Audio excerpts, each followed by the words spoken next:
Hi, my name is Esteban Martinez from Addicted to PPC, and I'm joined today with Jessica from Crimson Dragon, social media specialist. And today we want to talk about the benefit of advertising on both search and social to maximize revenue, sales, and customers to your business. So, Jessica, in your experience, how would you see the benefits that you've seen with your clients and businesses that you've helped with advertising, not just on Facebook but on Google as well? Yeah, so basically what I think it comes down to is the push versus pull concept. So for example, on Google, on AdWords, when you run your advertising, people are actively and intently looking for the product or service at hand. On the other hand, when people advertise on Facebook, it works really well if you have a latent need, education or training services, or even gaming. I've had quite a big experience with gaming companies, and because it's a latent need, then people will go and search for it, Sure. or click on it, I should say, Sure. rather than actively search for the product. Awesome, yeah.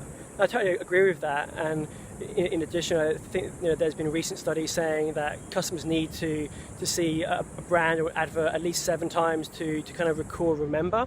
So this is really helpful. So if you have a brand new company, for example, then that's where people won't be searching for you on Google from day one. They need to be able to be exposed and advertised to online. So that's where Facebook and other social platforms can be a great way to get customers aware of you first, and then once they engage with your brand, engage on your channel, then they can then actually search for you online, and then actually look to purchase online or in store, depending on how your business supports your customers. What other examples have you seen where you've seen the customer journey going between social as well as search?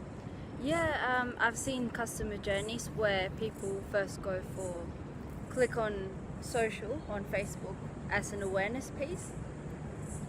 They might view it, they might click through, and they would just have that exposure until eventually they may go into search, go into Google, type up the keyword, and then find the product again. Okay. And what would you say about, would you choose either one platform or the other? Or would you see which would you say is better, or what would you advise customers or companies who are looking to just do one of them? I don't think one is particularly better than the other.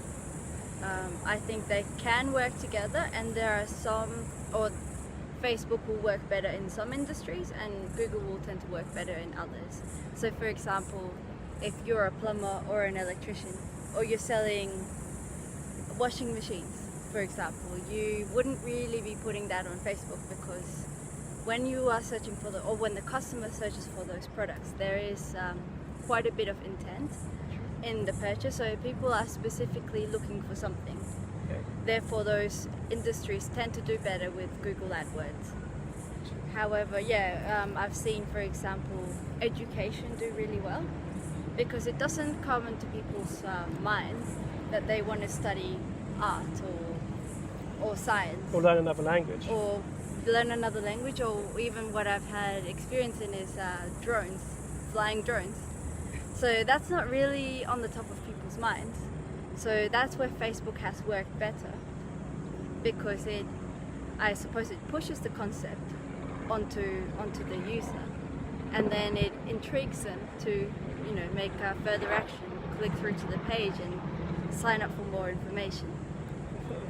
No, I totally agree with that, and I've also seen examples as well where there'll be a new product or a new kind of device online that I see first on Facebook, or I see, say, movies. Movies is a great way where you're not actively searching for a movie, but when there is something that's out there, then that's where display and social media is really good, because then it gets that in front of your mindset. You're aware of something coming through, and then you then actively search for it to try and find out when it's available or when it's coming out. So in the flip side, again, I wouldn't go to social media if I was actually looking to buy something. So whether that's, say, a watch or sunglasses, again, I'm going to be genuinely generally I go to social media to look at videos, to look at photos of my friends and family.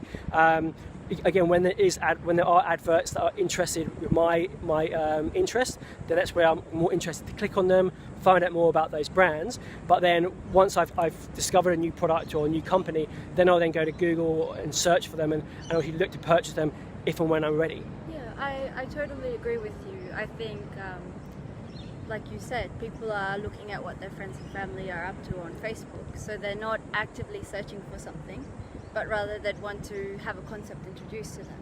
Whereas on Google, they are looking for an answer to their question.